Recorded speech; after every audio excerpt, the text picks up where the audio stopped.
నిజంగా కూడా చెప్పాలంటే వాళ్ళు చేసిన పాపాలకు కేసులు పెట్టాలనుకుంటే ఇలా జీవితం మొత్తం జైల్లోనే ఉండాలి వాళ్ళు.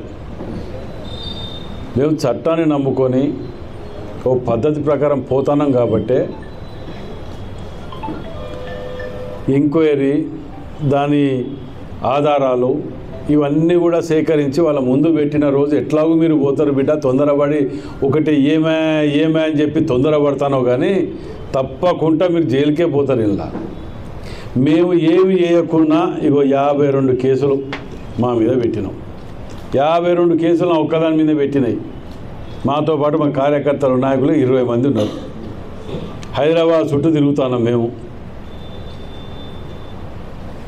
ఇవన్నీ ప్రజలు మర్చిపోయినారు అనుకొని, మీ అయ్యా నువ్వు వచ్చి ఇక్కడ వాగ్దానాలు చేసిపోయినాయి కూడా అన్నీ మర్చిపోయినారు అనుకోను, లేకపోతే మేము ఏమి చెయ్యలేదు కేవలం 6 గ్యారంటీలు మయమరిపించటానికి ఇవన్నీ మేము చేస్తాను అని అంటున్నారు.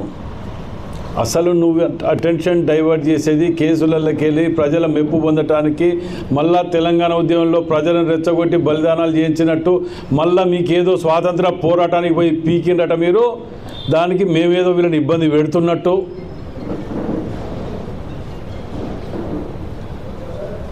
ఈ అవలాగంలో మేము కూడా భాష మాట్లాడాలంటే నీకంటే ఎక్కువ 100 రెట్లు మాట్లాడగలుగుతాం. మీరు చేసిన పాపాలకు, మీరు చేసిన దౌర్జన్యాలకు, మీరు ఏ డిపార్ట్మెంట్ని వదిలిపెట్టకుండా మీరు చేసిన దోచుకున్న డబ్బులకు సాక్ష్యాధారాలు ఎదురుగా అవుపడుతున్నాయి. ఇంకా విత్ ఎవిడెన్సెస్ తోటి మీరు కట్టిన కాళేశ్వరం కాడికి వెళ్ళి మొదటి ప్రాజెక్టులలో ఏఈలు డీలలో 100 కోట్లు దొరుకుతున్నాయి. ఎదవా ఇంకా నువ్వు కళ్ళు మూసుకొని ఏడ నిద్రపోతానో ఇంకా అర్థమైతే ఇంకా ఏ మైఫీల్లో ఉన్నావో, ఎవడో రాసిచ్చిన స్క్రిప్ట్ పట్టుకొని ఆడ కూర్చొని చదువుకుంటా ప్రెస్ మీట్ పెట్టి మాట్లాడొస్తాను. మీ అయ్య మాట్లాడినప్పుడు గుర్తు రాలేదా నీకు? మంచి ప్రెస్ లీడర్లని పట్టుకొని అడిగినప్పుడే కూర్చో అని చెప్పి మంచి వాళ్ళని అవమానపరిచినావు. నిరసన తెలపడానికి గద్దె లేకుండా చేసినావు. నువ్వు వచ్చినా నీకు కొడుకు వచ్చినా కానీ హౌస్ అరెస్ట్ అని చెప్పి ఒక్కొక్కరిని ఇళ్లలో పెట్టించినావు. రోజుల తరబడి మేము పోలీస్ స్టేషన్ల మడికొండ దగ్గర పోలీస్ స్టేషన్లలో ఉంచినావు. ఇళ్లలో హౌస్ అరెస్టులు చేయించినావు. నైమ్నర్ బ్రిడ్జ్ మీద కూర్చొని 10,000 ఇస్తా అని చెప్పి దొబ్బ దొంగ తిరగపోయిన దొంగ నువ్వు. నీ అయ్యా 3 రోజులు ఈడ వండుకొని చేసి వాగ్దానాలు పోయింది. మీ అయ్యా మన కొండ సురేఖ గారిని ఇక్కడ వినయ్ భాస్కర్ని గెలిపిస్తే అండర్ గ్రౌండ్ డ్రైనేజ్ కోసం సొంత నిధులు పెట్టిస్తా అని చెప్పి దొంగ తిరిగి అవతల పడ్డది నీ అయ్యా. ఇవన్నీ వదిలిపెట్టి నువ్వేదో 6 పథకాలని కళ్ళకు అవపడితే కళ్ళల్లో ఏం పెట్టుకున్నావు? కళ్ళల్లో ఏం పెట్టుకున్నావు మరి మాకైతే అర్థం కావట్లే. అందులో ఏమంటాడు, మన బోనస్ ఇస్తలేమంటాడు. రుణమాఫీ 2 లక్షలు చేస్తే అది దాని ఇది అంటాడు.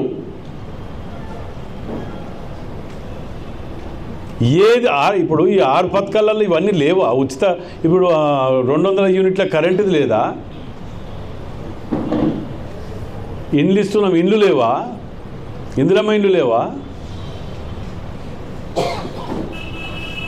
ఇవన్నీ 6 పథకాలలో అవపడకుండా కళ్ళలో ఏమైనా పెట్టుకుంటే చెప్పు, మరి డాక్టర్గా తీసుకొని చూపిస్తా.